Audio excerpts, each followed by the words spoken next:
What does it mean to live an infinite life? Clearly, our lives are finite. We're born, we die, we come, we go. But life is infinite. The game of life will continue with us or without us. We don't get to choose the nature of the game. Life is infinite. We don't even get to choose if we want to play in the game or not. Once you're born, you're in it. We get one choice. Do you want to play with a finite mindset, or do you want to play with an infinite mindset?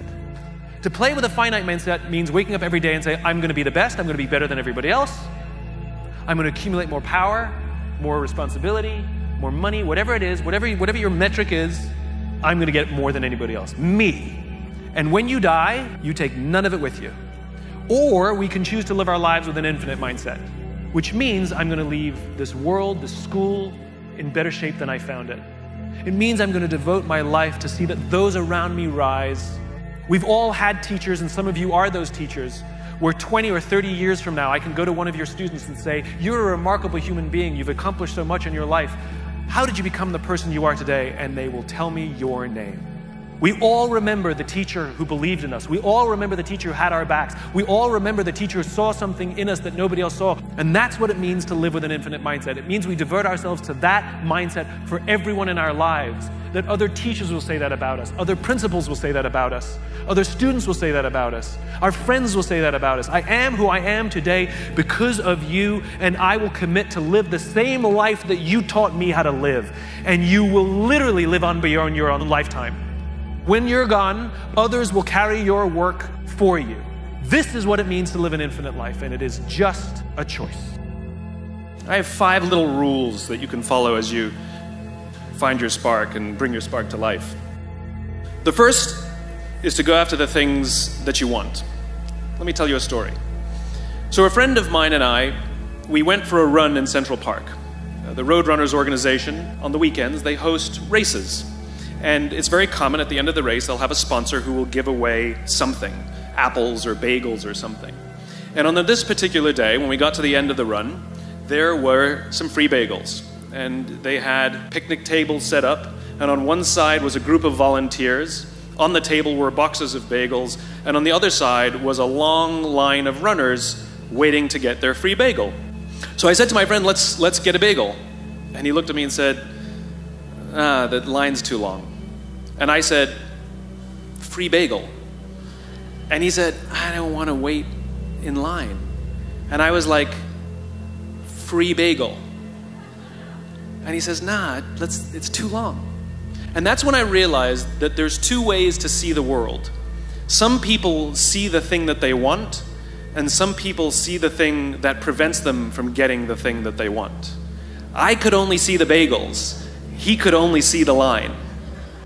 And so I walked up to the line, I leaned in between 2 people, put my hand in the box, and pulled out 2 bagels.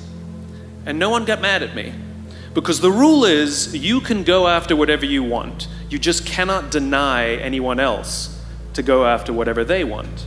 Now, I had to sacrifice choice. I didn't get to choose which bagel I got. I got whatever I pulled out, but I didn't have to wait in line. So the point is you don't have to wait in line. You don't have to do it the way everybody else has done it. You can do it your way. You can break the rules. You just can't get in the way of somebody else getting what they want. That's rule number 1. Rule number 2, sometimes you're the problem. We've seen this happen all too recently with our new men of science and empirical studiers and these men of finance who are smarter than the rest of us until the thing collapsed. And they blamed everything else except themselves. And my point is take accountability for your actions. You can take all the credit in the world for the things that you do right, as long as you also take responsibility for the things you do wrong. It must be a balanced equation. You don't get it one way and not the other. You get to take credit when you also take accountability. That's lesson 2. Lesson 3, take care of each other. You want to be an elite warrior. It's not about how tough you are.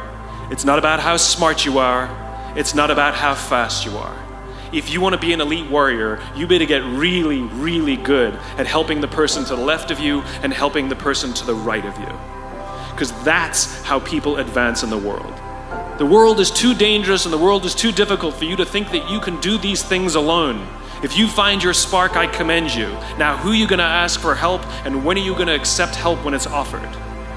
Learn that skill. Learn by practicing helping each other. It'll be the single most valuable thing you ever learn in your entire life. To accept help when it's offered and to ask for it when you know that you can't do it.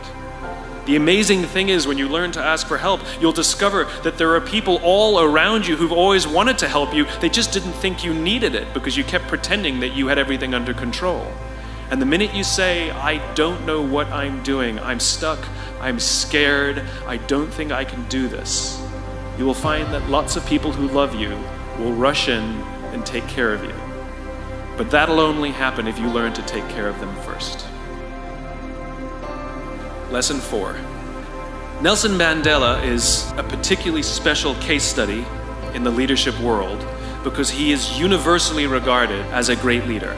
And he was asked one day, how did you learn to be a great leader? And he responded that he would go with his father to tribal meetings. And he remembers two things when his father would meet with other elders.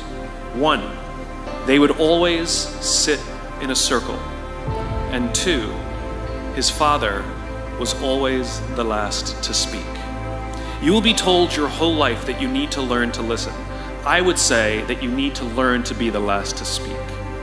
I see it in boardrooms every day of the week. Even people who consider themselves good leaders, who may actually be decent leaders, will walk into a room and say, here's the problem, here's what I think, but I'm interested in your opinion, let's go around the room. It's too late. The skill to hold your opinions to yourself until everyone has spoken does two things. One, it gives everybody else the feeling that they have been heard. It gives everyone else the ability to feel that they have contributed. And two, you get the benefit of hearing what everybody else has to think before you render your opinion. If you agree with somebody, don't nod yes. If you disagree with somebody, don't nod no. Simply sit there, take it all in, and the only thing you're allowed to do is ask questions so that you can understand what they mean and why they have the opinion that they have. You must understand from where they are speaking, why they have the opinion they have, not just what they are saying. And at the end, you will get your turn. It sounds easy, it's not. Practice being the last to speak. Number 5, remember this. As you gain fame, as you gain fortune, as you gain position and seniority, people will treat you better. They will hold doors open for you. They will get you a cup of tea and coffee without you even asking. They will call you sir and ma'am, and they will give you stuff. None of that stuff is meant for you. That stuff is meant for the position you hold. It is meant for the level that you have achieved of leader or success or whatever you want to call it. You can accept all the free stuff. You can accept all the perks. Absolutely, you can enjoy them. But just be grateful for them and know that they're not for you. I remember getting off the Acela. I took the Acela from New York to Washington, D.C. And I got off the train like everybody else. And I was walking down the platform like everyone else. And I walked past General Norty Schwartz, who used to be the Chief of Staff of the United States Air Force, the head of the Air Force. And here I did, see a guy in a suit, schlepping his own suitcase down the platform just like me. And just a couple months ago, he was flying on private jets and he had an entourage and other people carried his luggage. But he no longer held the position, and so now he got to drag his own suitcase. Real job of a leader is not about being in charge, it's about taking care of those in our charge. And I don't think people realize this, and I don't think people train for this. When we're junior, our only responsibility is to be good at our jobs. That's all we really have to do. And some people actually go get advanced educations so that they can be really good at their jobs. And you show up and you work hard, and the company will give us tons and tons of training how to do our jobs. They'll show us how to use the software. They'll send us away for a few days to get trained in whatever it is that we're doing for the company. And then they expect us to go be good at our jobs. And that's what we do. We work very hard. And if you're good at your job, they'll promote you. And at some point, you'll get promoted to a position where we're now responsible for the people who do the job we used to do, but nobody shows us how to do that. And that's why we get managers and not leaders. One of the great things that is lacking in most of our companies is that they are not teaching us how to lead. And leadership is a skill like any other. It is a practicable, learnable skill. And it is something that you work on. It's like a muscle. If you practice it all the days, you will get good at it and you will become a strong leader. If you stop practicing, you will become a weak leader. We all have the capacity to be a leader. Doesn't mean everybody should be a leader, and it doesn't mean everybody wants to be a leader. And the reason is because it comes at great personal sacrifice. When everything goes right, you have to give away all the credit. And when everything goes wrong, you have to take all the responsibility. It's things like staying late to show somebody what to do. It's things like when something does actually break, when something goes wrong, instead of yelling and screaming and taking over, you say, try again. What's the millennial question? Apparently, millennials as a generation, which is a group of people who were born approximately 1984 and after, are tough to manage. And they're accused of being entitled and narcissistic, self-interested, unfocused, lazy. And because they confound leadership so much, what's happening is leaders are asking the millennials, what do you want? And millennials are saying, we want to work in a place with purpose. We want to make an impact. We want free food and beanbags. Somebody articulates some sort of purpose. There's lots of free food and there's beanbags, and yet for some reason, they're still not happy. There's a missing piece. I can break it down into 4 pieces. One is parenting, the other one is technology, the third is impatience, and the fourth is environment. Let's talk about parenting first. Too many millennials have grown up subject to what has been described as a failed parenting strategy. Too many of them were told as they were growing up that they were special, that they can have whatever they want just because they want it. They got medals for coming in last. They got participation medals. We know that it devalues the feeling that somebody who works hard and comes in first place, and it actually makes the person who comes in last embarrassed because they know they don't deserve it. So it actually makes them feel worse. It actually doesn't help. There are a lot of kids who got into honors classes, not because they deserved it, but because their parents complained. And they got A's not because they earned them, but because the teachers didn't want to deal with the parents. Then those kids graduate and they start a job. And in an instant, they find out that they're not special, that you don't get anything just because you want it. You get nothing for coming in last, and your parents cannot help you get a promotion. And in an instant, their entire self-image is completely shattered. And so what you find is that there's an entire generation growing up with lower self-esteem than previous generations. Then we add in technology. There's a chemical in our body called dopamine.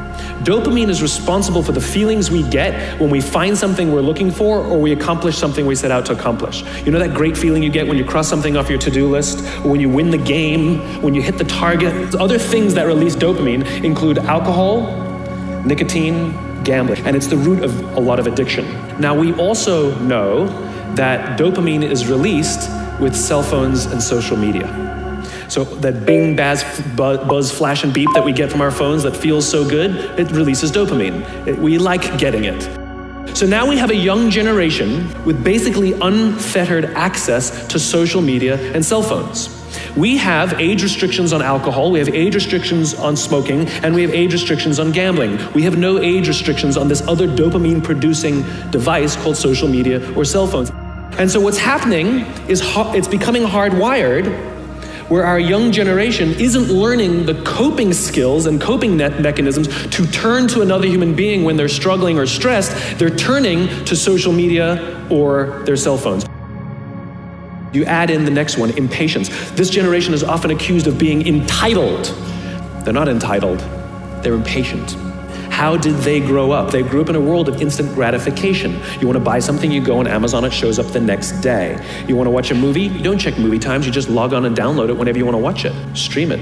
In fact, if you want to get hold of somebody, you don't leave a message on their machine and wait 4 hours for them to get the message and call you back. You just text them and they'll call you, they'll get back to you literally instantaneously. They have falsely applied the instant gratification model to life fulfillment and career fulfillment. They want it all instantaneously. The problem is life, relationships, career are not destinations. That's not how it works. It's not a scavenger hunt. It's a journey. And then we get to the fourth and most egregious of the four observations: environment. We're now taking this wonderful, smart, idealistic, ambitious, hardworking, good group of people that were dealt a bad hand, and we're putting them in corporate environments that do not care about them as human beings. Do you know the quickest way to destroy trust and destroy cooperation in a business, literally in one day? Lay people off, and everyone gets scared. The company has just communicated to everybody else, this is not a meritocracy. We don't care how hard you work or how long you've worked here.